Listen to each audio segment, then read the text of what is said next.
Welcome, everyone, to the People's Health Briefing, a key component of our Trusted Voices campaign. I'm Dr. Naha Balada from Roots Community Health, reporting for the week of November 18th, 2024. As health professionals rooted in Oakland, serving some of the most marginalized communities in California, we're here to cut through the noise and bring you the latest information on health issues relevant to us all. The goal of the People's Health Briefing is to equip you with the best knowledge and insights to keep you, your loved ones, and your community as safe as possible. Today, after an update on the respiratory transmitted infections, I'll talk about Ozempic and that class of medications, which has been in the news and where you've seen a number of developments in these past few weeks. And then we'll talk about preparing for safer gatherings over the holidays. Starting off with COVID in the wastewater, it is low across the entire United States. We're in a relative low point, which is nice, a nice little reprieve. Hopefully it'll last for a little while. It is low across the entire U.S. The highest area of activities in the Midwest, that's the yellow line there, but even that is still considered low. And thankfully, emergency department visits, which is the graph on the left, and deaths, which is the graph on the right, with diagnosed COVID-19 continue decreasing. For the week ending October 19th, there were 675 deaths with COVID-19. So this is still too many people dying in a week, but definitely an improvement from what we were seeing, what we've been seeing for a while now, which was over 1,000 deaths every week. So the numbers are coming down. Of course, we do anticipate that they could certainly come back up in the winter when we anticipate cases going up. But with both the wastewater as well as the emergency department visits looking like they're coming down all the way through mid-November, we can expect the deaths to continue to kind of come down behind that. So in general, with COVID, we would certainly be very wise to try to slow down transmission, to prevent repeat infections, but a top priority really should be still to prevent deaths, because COVID is by far causing the most deaths in the US from anything transmitted by the respiratory route, more than flu and RSV and all of it combined by a lot. So the key here is, yes, we need to do whatever we can to reduce spread. We need to improve ventilation. We need to do all of those things. We also need to stay up on vaccination and timely testing and treatment for those who are eligible for treatment, which does include a lot of people. If you're not sure if that includes you, please check out the list of conditions linked in the post. We know that timely treatment and vaccination are the most important things we can do to prevent seeing any more of these terrible outcomes from COVID-19. We've also been seeing quite a lot of not COVID. So taking a look here, we can see the weekly percentage of test positivity for all the respiratory viruses that are reported. So certainly this is not perfect. All things are definitely not reported. But for those who actually went in and got tested, these are the percentages of positivity that we're seeing. So we're seeing a fair bit of rhinovirus and enterovirus represented there by the light gray line at the top. The yellow line there is parainfluenza virus. You can see that ticking up slightly. And then RSV and flu, those are kind of clumped down there at the bottom. They're just barely starting to pick up. So they're off to a pretty nice and slow start, which is good. And of course, in the red, that's SARS-CoV-2, and consistent with what we've just reviewed, the percentage of specimens that are positive for SARS-CoV-2 is continuing to come down. So a lot of not COVID out there. And of course, these are still things that have some significant symptoms. They are also, of course, contagious. And even some of them do have some post-viral issues that can happen. So these infections are definitely not benign, but one thing we can say is that they are nowhere near as contagious as SARS-CoV-2. So certainly we still do need to take precautions. We definitely don't want to be spreading around any of these viruses. but definitely nothing rips through the household and the workplace or causes big super spreaders like SARS-CoV-2 does. So it's still recommended to test timely and see what you've got, especially if you're someone who needs to be treated, but even if not, because you will want to take precautions above and beyond what you might do with not COVID in order to keep it from transmitting to everyone in your path and to prevent long COVID and to prevent some of the severe outcomes that we have discussed. So as I mentioned, there's really not a whole lot of flu activity going on yet. And so once that gets going, we'll start to report the CDC's flu view. But I'm glad to report that there's not a whole lot to talk about currently on the flu front, with the exception, of course, of H5N1 bird flu. So I reported last week on the case of a teenager in Canada who's very sick with H5N1, critically sick. Unclear where they contracted it, no known contact with birds or cattle or anyone who's sick for that matter, but the teenager is too sick to give any details or clues that might help. The one update we have received is not a pleasant one. It is showing a mutation that makes it easier for this version of H5N1 to infect humans. So the version of H5N1 that this teenager got is actually the one that infects birds, as opposed to the one we've been seeing here in the United States that has been affecting cows. But this mutation is apparently one that makes it easier for this version, the bird version of H5N1, to infect people, which is very bad news because it tends to be much more severe, at least from what we've seen so far.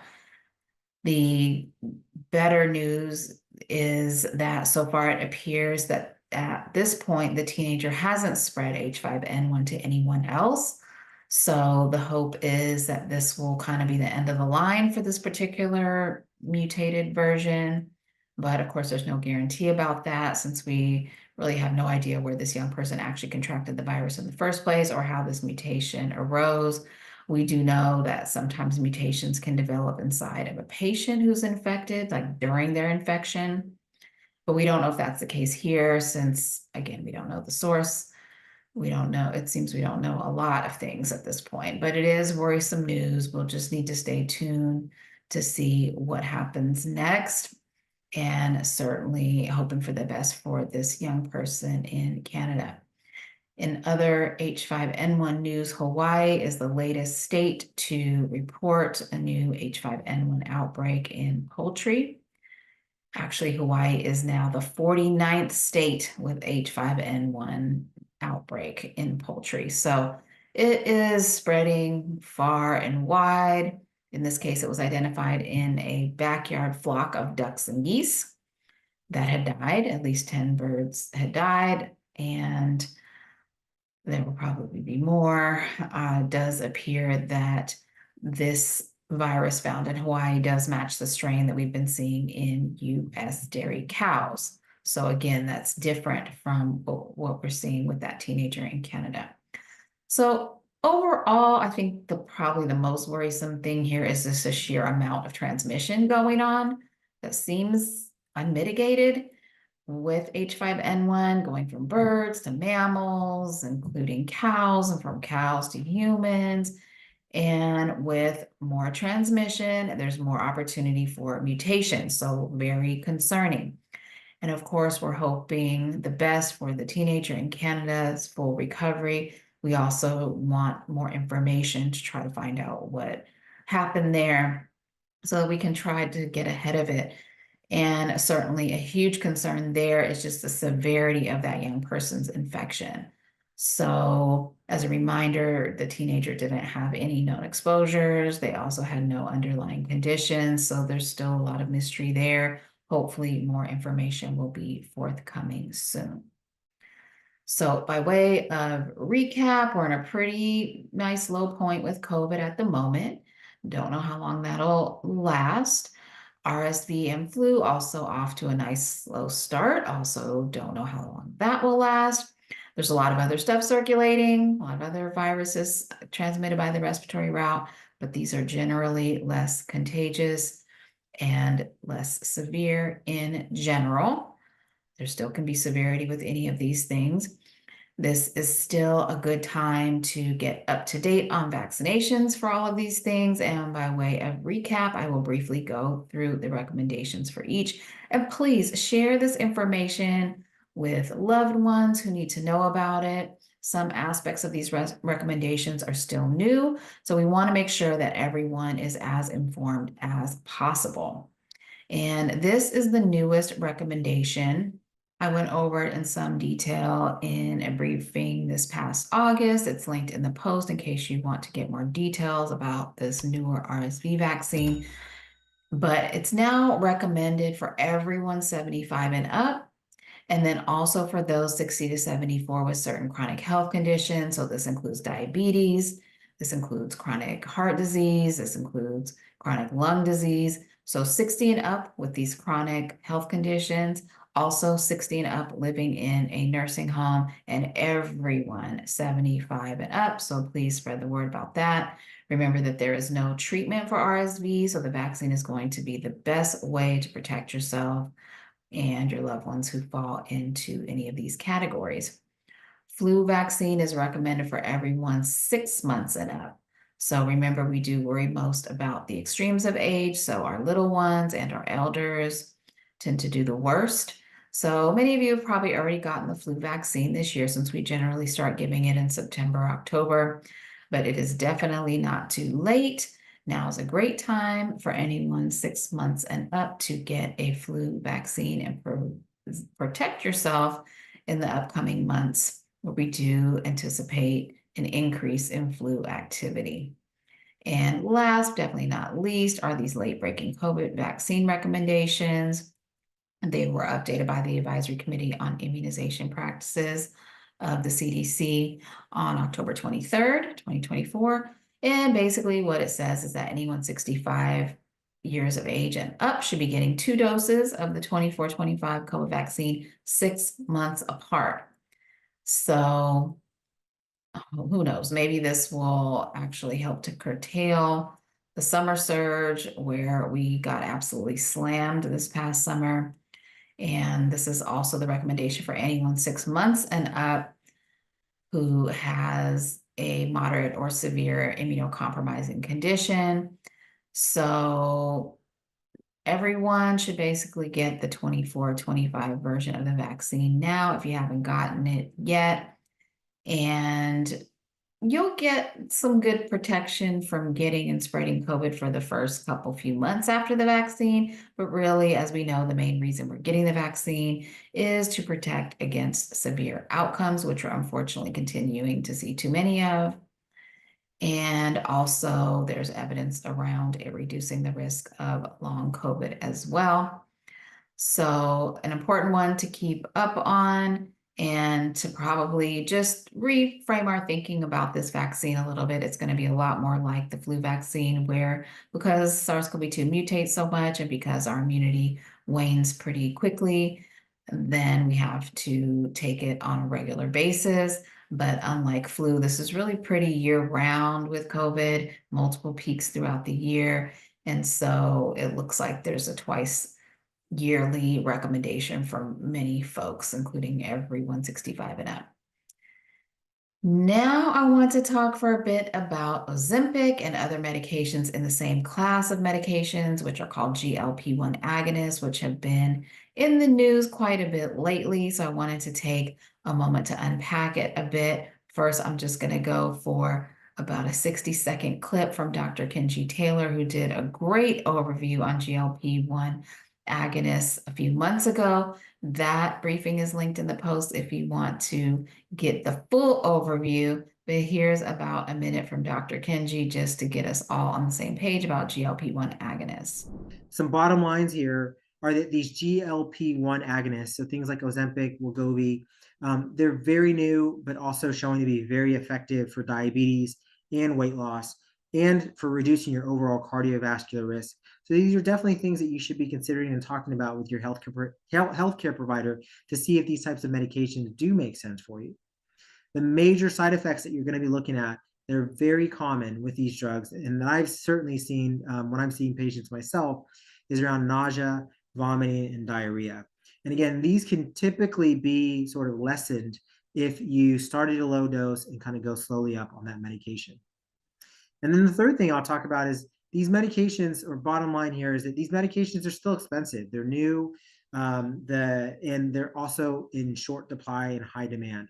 They're very effective for diabetes. They're once a week kind of medication, so they're easy to remember to take. And they're also very effective at losing weight, which not only helps folks who have diabetes, but also helps folks who don't have diabetes as well. So really check with your healthcare provider, understand what your insurance situation is, what the costs might be for you, and what the local supply looks like in your area. So now that we are up to speed, among the recent headlines is a story about a class action lawsuit against the GLP-1 agonists. And so once again, these do a great job managing and regulating blood sugar. They were originally approved for the treatment of type 2 diabetes. Now they are also being widely used for weight loss, and they are quite effective in both the treatment of diabetes as well as for weight loss. So as we've all seen, the popularity of these medications has really taken off. These medications include Ozempic and Wegovy, among other brand names. So before I get to the lawsuit, I wanted to go over this very interesting health tracking poll from Kaiser Family Foundation about the public's use and views on GLP-1 agonist medications. And it's pretty interesting. So this is something you want to learn more about. The article's linked in the post. But of note, they say that 6% of the United States adult population is currently taking a GLP-1 agonist. And so that right there is pretty significant. 6% of the adult population currently taking it. And then on top of that, 1 in 8 adults say that they've ever used a GLP-1 agonist drug. So that's 12% of the adult population. And of course, it makes sense that the percentage goes up when you look at certain medical conditions. For those with diabetes, it's 43%. For those with overweight or obesity, 22% have taken it. So these are big numbers here. Now, as far as where people are getting the medications from, almost 80% are getting it from their primary care doctor. So 79% got the medication from their primary care doctor or specialist. But concerningly, this means that 21% got it somewhere else besides their doctor. 11% got it online, and 10% got it from a medical spa or aesthetic medical center, and 2% got it somewhere else. So we know the market for this drug is booming. We know that people are finding other ways to get a hold of it besides their doctor. And on top of that, the FDA has issued several warnings about unapproved GLP-1 drugs, as well as counterfeit drugs and some compounding in pharmacies that's being done in a manner that isn't authorized. So basically, there are many ways that people are getting these drugs and many ways that this could go wrong. So very important to get this under the guidance of your actual provider. But now back to the lawsuit. So what the lawsuit alleges is that the makers of the medications did not properly warn patients about the risks of the medication.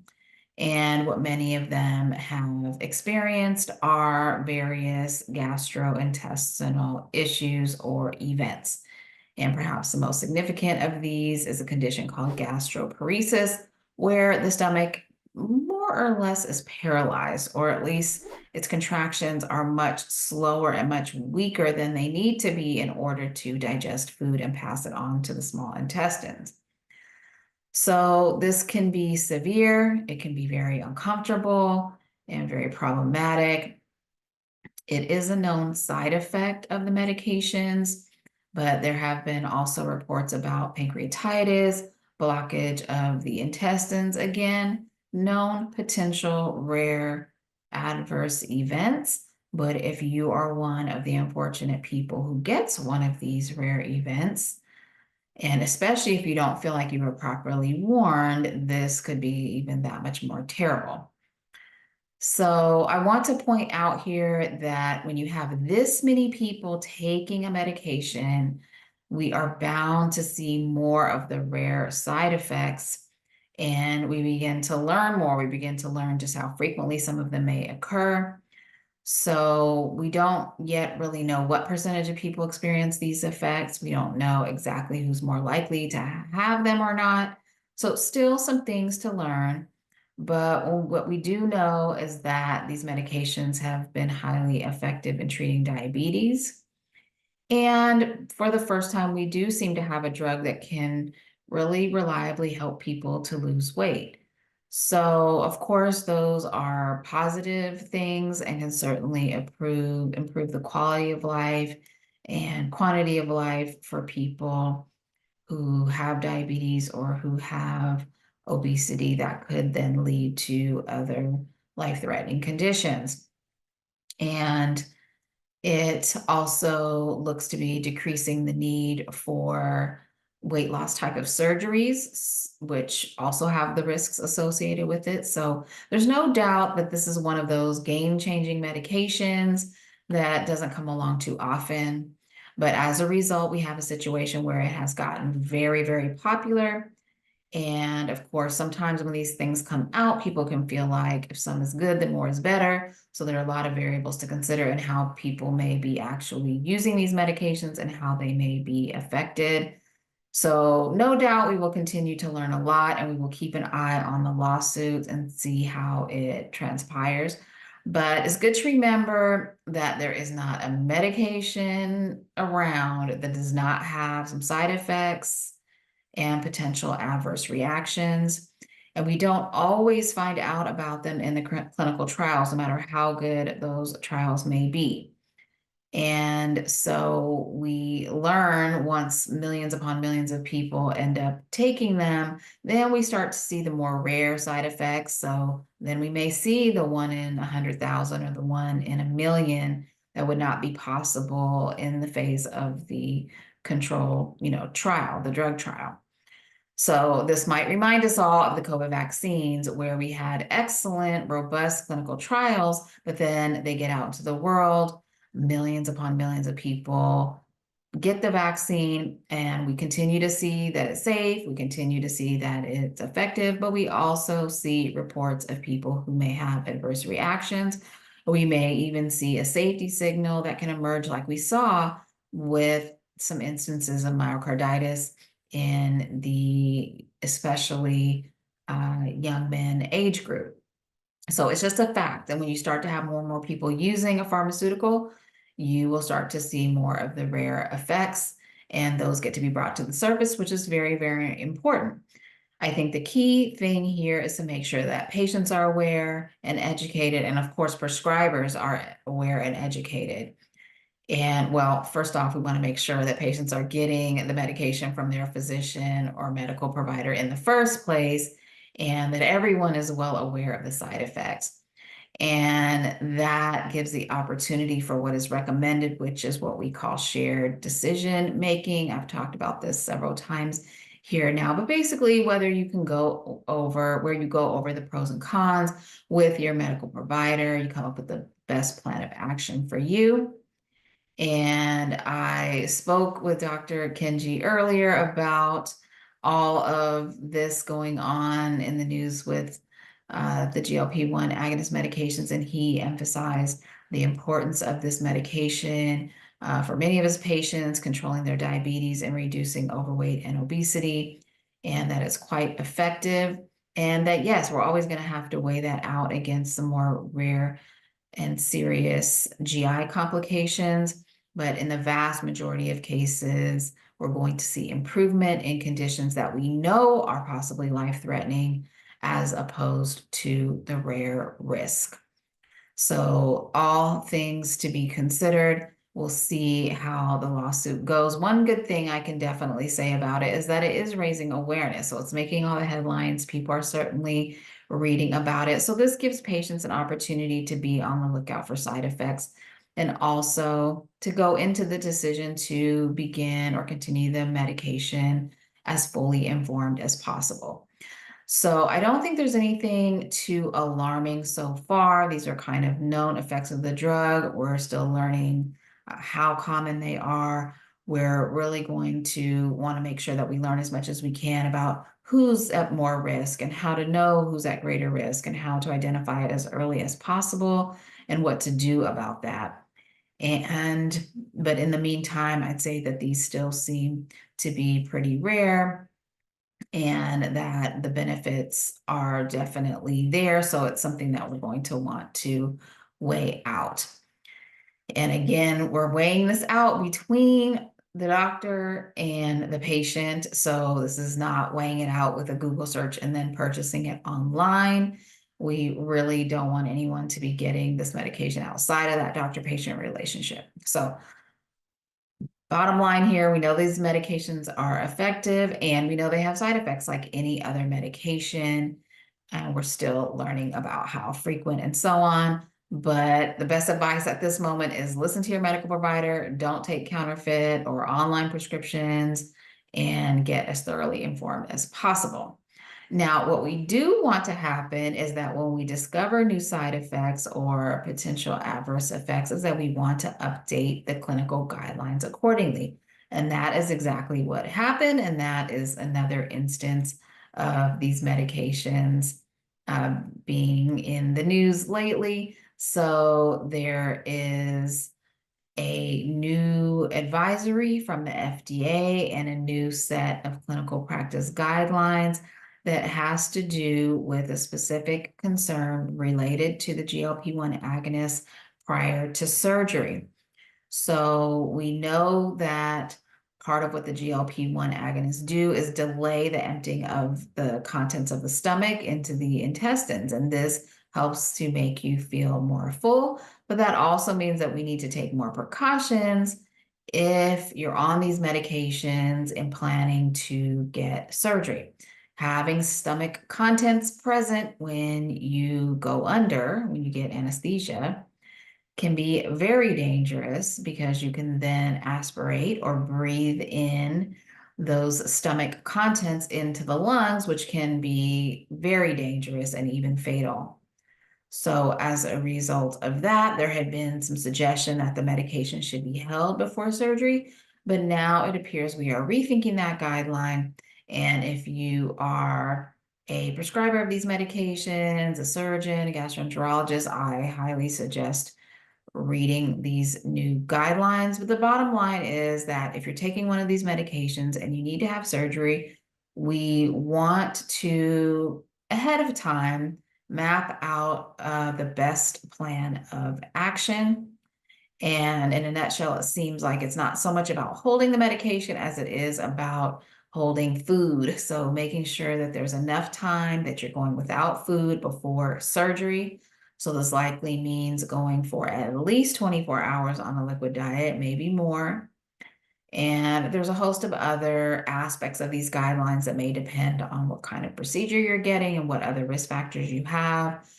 So major caveats around this are that this is not the end all be all. We are not done. This is basically a set of guidelines that are not yet definitive. They will likely be updated over time, but still an important practice document, and the guidance should be followed. And again, there's a reference in this guidance about shared decision-making that balances the benefits of the medication with safety during and after surgery. So this, of course, is not the only time we have to be balancing between the need to continue a medication and safety during surgery. One that everyone's probably very familiar with is blood thinners. So on the one hand, we want to make sure that we're not abruptly stopping it and causing another problem. But on the other hand, we want to make sure that we have safety for the procedure. So I think for me, this just tells me that the process is working. Guidelines are being updated as we learn more. I certainly hope that we don't end up with a lot of conspiracy theories and disinformation about all of this.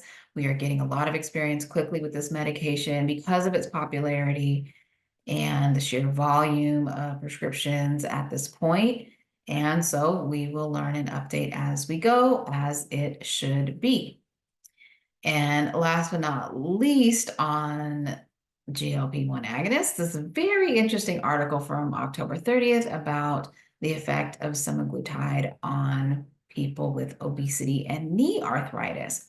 So this was a double-blind, randomized, placebo-controlled trial. So really the gold standard here, where a group gets the medication, the other group gets a placebo, and nobody knows who's who.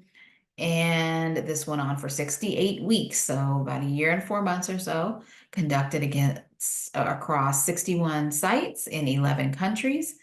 And these were patients with obesity as determined by the BMI, which the body mass index, we know this is not a perfect calculation, but it's the most widely used indicator we have. So BMI over 30 indicating obesity, and knee arthritis proven by an X-ray, and at least moderate pain in the knees from the arthritis. And what they were looking at in this study was a change in body weight, as well as a change in the pain score. And a kind of secondary thing that they were looking at was their physical functioning, which they looked at on a health survey. And if you want to see all the details, I linked this article in the post, and it shows a whole lot more detail about the survey and a good summary of the information as well. But basically what it showed was that patients who received the medications had significantly greater reductions in their body weight and a significantly greater reduction in their pain than the people that took the placebo. So they did not repeat the x-ray, so we don't know about the arthritis progression per se. And also there wasn't an assessment of how well or not the people in the study did as far as physical activity or the recommended changes in their diet. And there's no mechanism to separate whether the improvement was just from the weight loss or whether there's any added benefit of the medication. But it certainly stands to reason that the weight loss itself would reduce the strain on the knees and therefore reduce the pain of the knee arthritis. So this is an important study because we know that obesity is a major risk factor for developing and worsening knee arthritis. So what does that mean is next? Well, I don't think there's enough here to say that we should just start prescribing this medication for arthritis or for pain. But certainly, if someone is obese and having a lot of knee pain and they have knee arthritis, and especially if they have diabetes, then this would definitely support being on a GLP-1 agonist to help reduce the weight and then thereby reduce the pain in the knees. So please talk to your doctor about this if it applies to you. So suffice it to say, we're learning a lot about these medications, the good and the bad, especially given how widely used these are becoming. And some of what we're learning is helping to inform new practice guidelines. Some of what we're learning is giving rise to new warnings. And some of what we're learning might even point to new indications for the drug. So we will continue to keep an eye on developments there. And in the meantime, we are hoping that you all are preparing for some healthy holidays coming up. Remember, our recommendation is to wear a mask for 10 days and test immediately before gathering to protect yourself and loved ones during the holiday. So if you are planning on gathering, if you can gather outdoors, great. You know, it's been a little cold. So we understand most people will gather indoors. So the best way to protect yourself is to keep good indoor ventilation. Don't let anyone in the party who's got COVID. So the only way you can really try to rule this out is by testing right before the gathering if possible. But definitely if everyone were to agree to mask 10 days before the gathering, this would certainly reduce the risk significantly. Also, remember the chain of COVID transmission, especially when you're traveling. You may have people coming from multiple different destinations, traveling and all joining together, and then traveling and going back to multiple respective destinations. So, in order to reduce the risk of spread during that time, again, recommending masking at least 10 days before travel, testing right before your event, then testing again post-event, so day 2 and day 4 after potential exposure. Also, please mask up with a high-quality filtration mask on your travels. Don't let COVID be your wingman. And if you do test positive after the function, then please contact your host, contact your guests so that we can stop those chains of onward transmission. And remember, if you don't have a primary care doctor, please get one, establish a relationship with them, get your blood pressure and baseline labs checked, like cholesterol and blood sugar, get the appropriate cancer screenings for your age and risk factors, know where you stand. And remember to eat a balanced diet, incorporate fresh foods, avoid sugary drinks and processed foods, get some regular physical activity unless you don't feel well. In that case, please get your rest, manage those stress levels, and get a good night's sleep. This concludes today's People's Health Briefing. We'll be taking next week off and see you back December 3rd at 10 a.m. See you then.